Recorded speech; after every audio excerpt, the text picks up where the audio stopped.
السلام علیکم ورحمۃ اللہ وبرکاتہ۔ الحمد للہ رب العالمین والصلاة والسلام علی سید المرسلین، اما بعد فاعوذ باللہ من الشیطان الرجیم، بسم اللہ الرحمن الرحیم۔ برادران عزیز و معزز خواتین، آج کی اس نشست میں سورۃ النور کی آیت نمبر 34، 35 اور 36 کا ترجمہ و تفسیر پیش کرنے کی سعادت حاصل کی جائے گی۔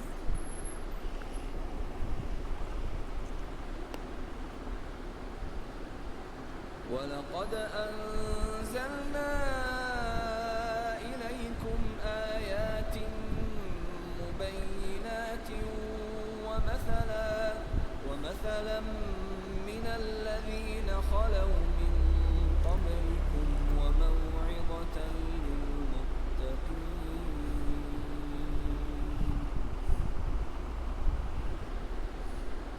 اللَّهُ نُورُ السَّمَاوَاتِ وَالْأَرْضِ، مَثَلُ نُورِهِ كَمِشْكَاةٍ فِيهَا مِصْبَاحٌ،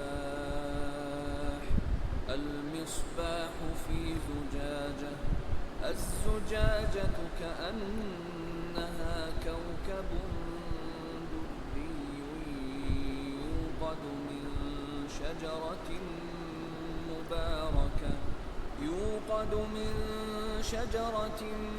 مُّبَارَكَةٍ زَيْتُونَةٍ لَّا شَرْقِيَّةٍ وَلَا غَرْبِيَّةٍ يَكَادُ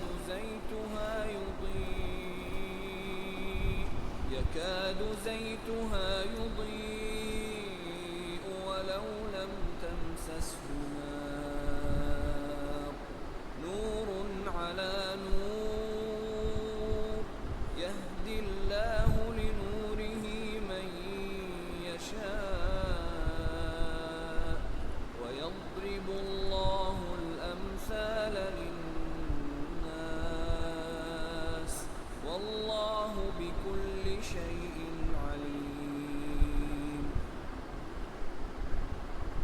فِي بُيُوتٍ أَذِنَ اللَّهُ أَن تُرْفَعَ وَيُذْكَرَ فِيهَا اسْمُهُ يُسَبِّحُ لَهُ فِيهَا بِالْغُدُوِّ وَالْآصَالِ۔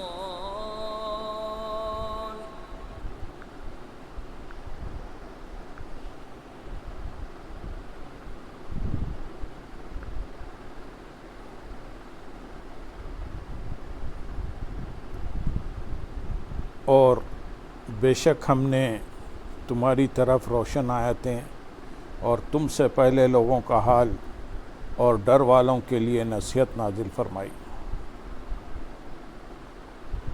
اور بے شک ہم نے اتاری۔ اس آیت میں اللہ تعالیٰ نے قرآن پاک کے 3 اوصاف بیان فرمائے ہیں۔ ایک، قرآن پاک کی آیتیں روشن اور مفصل ہیں۔ نمبر 2، اس میں سابقہ لوگوں کی مثالیں ہیں۔ اس کا ایک معنی یہ ہے کہ جس طرح توریت اور انجیل میں حدود قائم کرنے کے احکام دیے گئے، اسی طرح قرآن مجید میں بھی دیے گئے ہیں۔ دوسرا معنی یہ ہے کہ سابقہ امتوں میں اللہ تعالیٰ کی نافرمانی کرنے کی وجہ سے جن پر عذاب نازل ہوا، ان کا ذکر قرآن پاک میں ہے، اور اسے ہم نے تمہارے لیے مثال بنا دیا تاکہ تمہیں معلوم ہو جائے کہ اگر تم نے اللہ تعالیٰ کی نافرمانی کرنے میں ان کی روش اختیار کی تو تم پر بھی ویسا ہی عذاب نازل ہو سکتا ہے۔ نمبر 3، متحققین کے لیے نصیحت ہے۔ متحققین کا بطور خاص اس لیے ذکر فرمایا کہ قرآن کی نصیحت سے یہی فائدہ حاصل کرتے ہیں۔ اس آیت سے معلوم ہے کہ قرآن مجید نصیحت حاصل کرنے کا بہت بڑا ذریعہ ہے، اور اس کی برکت سے دلوں کی سختی دور ہو جاتی، دلوں پر چڑھا ہوا گناہوں کا زنگ ختم ہو جاتا، اور خشک آنکھوں سے اللہ تعالیٰ کے خوف کے سبب آنسو روا ہو جاتے ہیں۔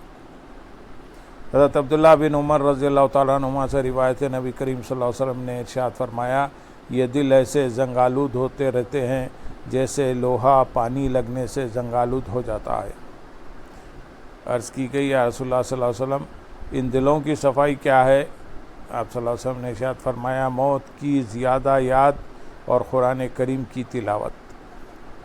لہذا ہر مسلمان کو چاہیے کہ وہ موت کو یاد کرنے کے ساتھ ساتھ قرآن مجید کی تلاوت کرے اور سنے، قرآن کریم کو سمجھنے کی کوشش کرے، اس کی نصیحتوں کو قبول کرے اور ظاہری و باطنی اعمال اور دیگر چیزوں سے متعلق اس کے دیے ہوئے احکامات پر عمل کرے۔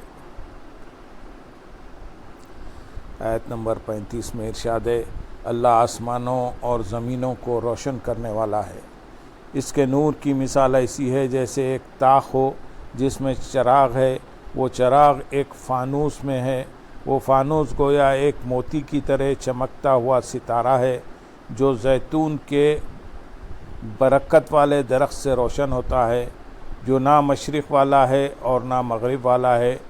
قریب ہے کہ اس کا تیل بھڑک اٹھے، اگرچہ اسے آگ نہ چھوئے، نور پر نور ہے۔ اللہ اپنے نور کی راہ دکھاتا ہے جسے چاہتا ہے، اور اللہ لوگوں کے لیے مثالیں بیان فرماتا ہے، اور اللہ ہر شے کو خوب جاننے والا ہے۔ اللہ نور السماوات والارض، اللہ آسمانوں اور زمینوں کا نور ہے۔ نور اللہ تعالیٰ کے ناموں میں سے ایک نام ہے۔ حضرت عبداللہ بن عباس رضی اللہ تعالیٰ عنہما فرماتے ہیں، آیت کے اس حصے کے معنی یہ ہیں کہ اللہ تعالیٰ آسمانوں اور زمینوں کا ہادی ہے، تو زمین و آسمان والے اس کے نور سے حق کی راہ پاتے ہیں اور اس کی ہدایت سے گمراہی کی حیرت سے نجات حاصل کرتے ہیں۔ بعض مفسرین نے فرمایا اس کے معنی یہ ہیں کہ اللہ تعالیٰ آسمانوں اور زمینوں کو منور فرمانے والا ہے، اور اس نے آسمانوں کو فرشتوں سے اور زمین کو انبیاء اکرام علیہ السلام سے منور کیا۔ بعض مفسرین کے نزدیک اللہ تعالیٰ کے نور سے مومن کے دل کی وہ نورانیت مراد ہے جس سے وہ ہدایت پاتا اور راہ یاب ہوتا ہے۔ حضرت عبداللہ بن عباس رضی اللہ تعالیٰ عنہ نے فرمایا کہ یہ اللہ تعالیٰ کے اس نور کی مثال ہے جو اس نے مومن کو عطا فرمایا۔ بعض مفسرین نے اس نور سے قرآن مراد لیا، اور ایک تفسیر یہ ہے کہ اس نور سے مراد سید کائنات صلی اللہ علیہ وسلم، افضل موجودات رحمت عالم صلی اللہ علیہ وسلم ہیں۔ اہل علم نے اس آیت میں بیان کی گئی مثال کے کئی معنی بیان فرمائے ہیں، ان میں سے دو معنی ہم یہاں بیان کریں گے۔ نمبر ایک، نور سے مراد ہدایت ہے، اور معنی یہ ہے کہ اللہ تعالیٰ کی ہدایت انتہائی ظہور میں ہے کہ عالم محسوسات میں اس کی تشبیہ ایسے روشن دان سے ہو سکتی ہے جس میں صاف شفاف فانوس ہو، اس فانوس میں ایسا چراغ ہو جو نہایت ہی بہتر اور پاک صاف زیتون سے روشن ہوتا ہو تاکہ اس کی روشنی نہایت اعلیٰ اور صاف ہو۔ اور دوسری تفسیر یہ ہے کہ سید المرسلین صلی اللہ علیہ وسلم، سید المرسلین حضرت محمد مصطفیٰ صلی اللہ علیہ وسلم کے نور کی مثال ہے۔ اس کی تفصیل کچھ اس طرح ہے کہ حضرت عبداللہ بن عباس رضی اللہ تعالیٰ عنہما نے حضرت کعب احبار رضی اللہ تعالیٰ عنہ سے فرمایا کہ اس آیت کے معنی بیان کرو۔ انہوں نے فرمایا، اللہ تعالیٰ نے اپنے نبی کریم صلی اللہ علیہ وسلم کی مثال بیان فرمائی، روشن دان یعنی طاق تو حضور اقدس صلی اللہ علیہ وسلم کا سینہ شریف ہے، اور فانوس قلب مبارک اور چراغ نبوت ہے جو کہ شجر نبوت سے روشن ہے، اور اس نور محمدی کی روشنی کمال ظہور میں اس مرتبے پر ہے کہ اگر آپ صلی اللہ علیہ وسلم اپنے نبی ہونے کا بیان بھی نہ فرمائیں جب بھی یہ خلق پر ظاہر ہو جائے۔ حضرت عبداللہ بن عمر رضی اللہ تعالیٰ عنہ سے مروی ہے کہ روشن دان تو دو عالم کے سردار صلی اللہ علیہ وسلم کا سینہ مبارک ہے، اور فانوس قلب اطہر اور چراغ وہ نور جو اللہ تعالیٰ نے اس میں رکھا کہ شرقی ہے، نہ غربی، نہ یہودی، نہ نصرانی، ایک شجرہ مبارکہ سے روشن ہے۔ وہ شجرہ حضرت ابراہیم علیہ السلام ہے۔ حضرت ابراہیم علیہ السلام کہ دل کے نور پر نور محمدی نور پر نور ہے۔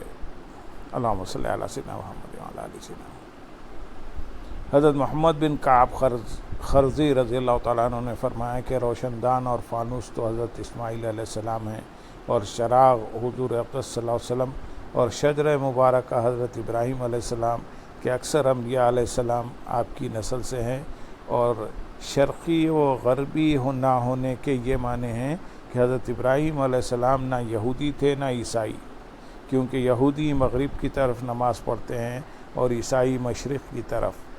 قریب ہے کہ محمد مصطفیٰ صلی اللہ علیہ وسلم کے محاسن و کمالات نزول وحی سے پہلے ہی مخلوق پر ظاہر ہو جائیں۔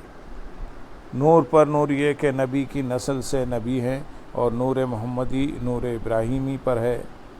اس مثال کی تشریح میں ان کے علاوہ اور بھی بہت اقوال ہیں۔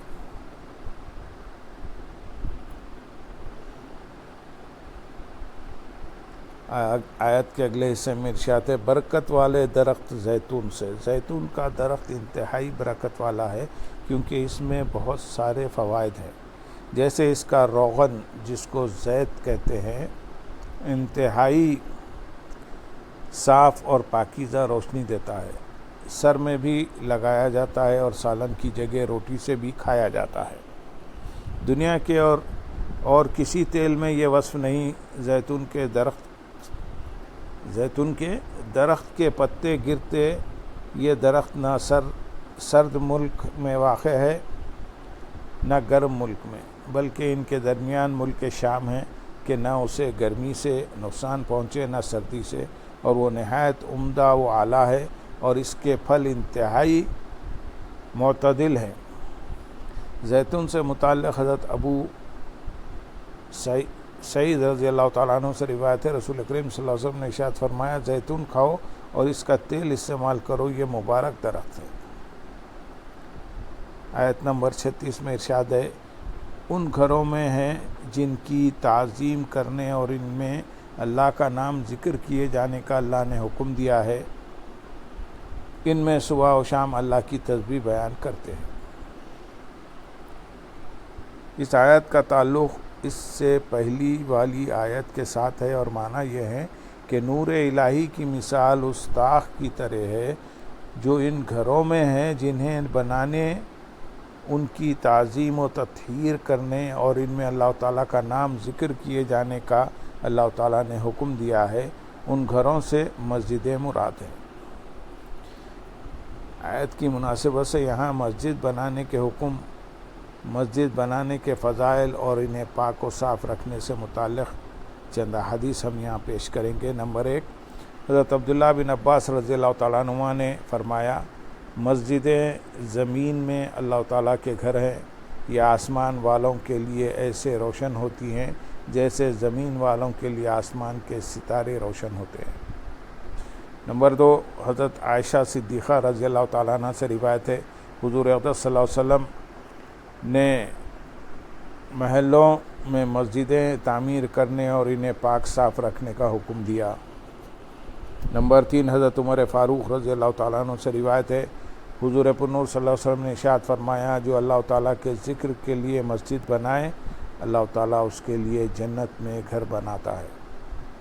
نمبر 4، حضرت واصلہ بن اسقا رضی اللہ تعالیٰ عنہ سے روایت ہے، نبی کریم صلی اللہ علیہ وسلم نے ارشاد فرمایا، اپنی مسجدوں کو بچوں، پاگلوں، مسجد میں خرید و فروخت کرنے، شور کرنے، حد جاری کرنے اور تلواریں ننگی کرنے سے محفوظ رکھو۔ آیت کے اگلے حصے میں ارشاد ہے، اللہ تعالیٰ کی تسبیح بیان کرتے ہیں۔ تسبیح سے مراد نمازیں ہیں۔ صبح کی تسبیح سے فجر اور شام سے ظہر، عصر، مغرب اور عشاء کی نمازیں مراد ہیں۔ حضرت ابو ہریرہ رضی اللہ تعالیٰ عنہ سے روایت ہے، رسول اللہ صلی اللہ علیہ وسلم نے ارشاد فرمایا، جو صبح یا شام مسجد میں گیا، اللہ تعالیٰ جنت میں اس کے لیے مہمانی کا اہتمام کرے گا جب بھی وہ صبح یا شام کو جائے۔